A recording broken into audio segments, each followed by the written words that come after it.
Bam Adebayo is the most important player on Team USA that nobody's talking about. Said it, I'm golden. Told you I'm shining. Had to break through. Plan perfect timing. Giving no hands. Go get it. Radix the ruler. Can't with them peasants. Want to win pleasant. And for the essence. Bam slash right there. So of course the head coach for Team USA is Steve Kerr. And if you ask his ignorant ass, he'll still tell you that he thinks Joel Embiid should be starting. But when I watch Joel Embiid in these past few games, all I see is this.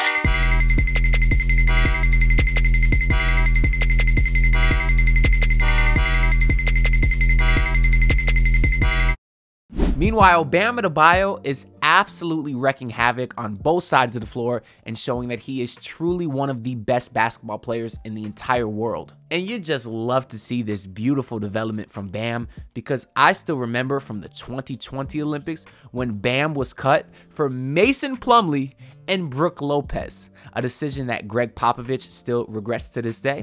And to his credit, he has said as much. He has acknowledged it was a mistake and knows that Bam Adebayo is a much better player today than he was back then. And we know that Bam took that snub from the 2020 Olympic team as some motivation because he said as much. He said, and I quote, "I think the whole USA thing motivates me. It's not a particular player, more so the whole USA situation. I have got a bigger chip on my shoulder than before it happened, but things happen for a reason." And here we are 4 years later, where such an unfortunate wrong is finally being corrected as Bam Adebayo is truly shining in his role for Team USA. Now, it is a role that should probably be a lot bigger just because of everything that he brings to the table. But I want to focus on his most recent game versus Serbia. It was a friendly game. The actual competition doesn't start for like another couple weeks, in which the first game is actually against Serbia.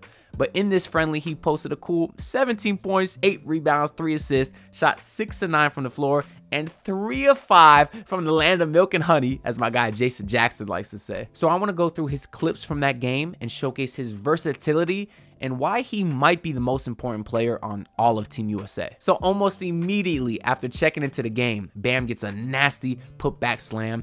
And kind of what I want to note here is how Jokic is out on the perimeter doing his best to guard the Devin Booker pull-up.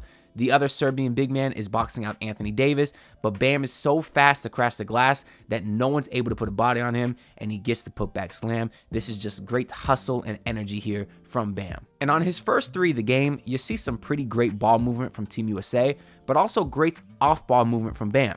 One thing that separates good players from great ones is knowing how to move without the ball and how to find open space.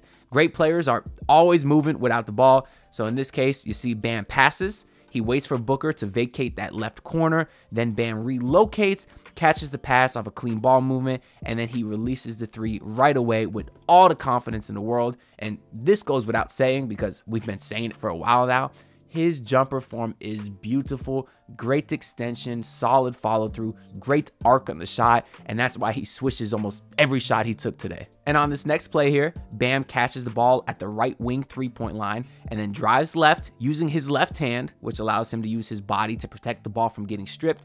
And then he bumps Jokic and immediately falls left into a 10-foot fadeaway, which of course is nothing but net. You got great extension on here, which just shows great touch because from that short a distance, a lot of times you see big men either alligator arm the shot or completely clank it, hit all backboard, use too much mustard, as they say. But in this case, Bam has it perfect. And this is a play we really saw a lot in the finals, which is Bam attacking Jokic from the 3-point line because Jokic really isn't fast enough to guard that mid-range pull-up. On this next one, Bam is really getting his confidence up. He does a little bit of the mellow jab and then again has great touch from a short distance to hit the pull-up jumper. And on his second 3-pointer, Bam catches the ball in the corner, shows some patience. He sees Jokic playing back because he knows that Jokic is too slow to play up on Bam, because if Bam is making these centers guarding him at the 3-point line, it'll be a field day for Bam blowing past them and driving in the paint.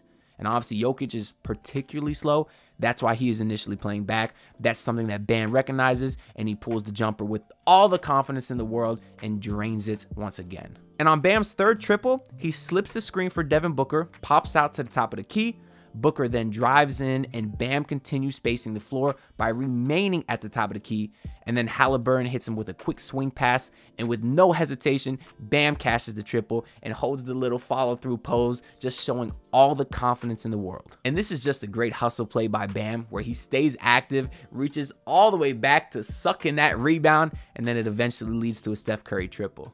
This time, you see a beautiful read from Bam as he does a pick and roll with Tatum, and since Bam has been cooking out all game, he draws the attention of 3 defenders, and then Bam has the presence of mind to see LeBron cutting and hits him with a perfect lob pass that was kind of from a weird passing angle too, so this was a kind of difficult play that Bam just makes look very easy. So now I want to go through a little bit of defensive highlights, starting with this one where Bam sees Jokic drop step baseline on Anthony Davis. Bam leaves his man to cut off Jokic.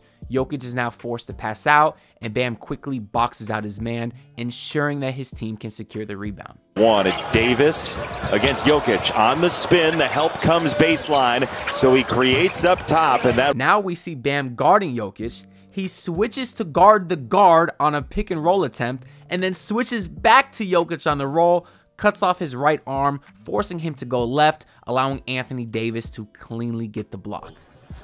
Jokic, a rim run. That's blocked by Davis. Another great hustle play here. Bam jumps with Anthony Davis to try and secure the rebound. Then he is the first one to sprint down court. He catches a really great outlet pass from AD and then finds Ant wide open sitting in the paint. And I love this play as well because it continues to show the versatility as Bam, where AD gets another great block. Bam gets the rebound, and he is immediately the point guard, pushing pace, trying to get down the court before the defense can settle. And lastly, this is just a sensational defensive play from both Bam and AD, who just continuing to be a smothering defense to whoever they play. This gets me excited as a Heat fan because maybe there's some potential that with Kel'el Ware here now and balling out in the Summer League, that maybe Bam could play the 4, and then the Heat could get some of this great 2 big man defense as well. Of course, not saying Kel'el Ware is Anthony Davis, because I'm saying he's better. Did you see that boy Kel'el Ware yesterday? 24 and 10, put on a dunk fest. Now, let me not get as hype. If y'all want to check out my Summer League recaps, make sure y'all check out my last few videos. But that's all I got to say as far as Bam Adebayo. I'm not a huge Team USA guy in general, but I will be tuning into these games specifically for Bam Adebayo. And I guess it'll be pretty cool to see LeBron and Curry as well. Let me not be a hater on Bron for a minute. It will be cool to see them in their last Olympics together. But anyways, let me know what y'all think down below. Are you going to be watching Team USA? What do you think about Bam? Do you think he should be starting? Do you think when the regular season comes, he should be starting next to Kel'el Ware? Let me know all y'all thoughts down below, as I will be reading every single comment. But most importantly, make sure to like and subscribe, because the growth on this channel has been insane over the last few weeks, and I can't do it without y'all. I greatly appreciate it. So I'll see y'all in the next video. Peace out. Look, pull up in your city trying to get that dead face. Do it on my own, I don't need no dead weight. Had to kill him off, yeah, I need a head space. You know this homegrown bitch don't offend me.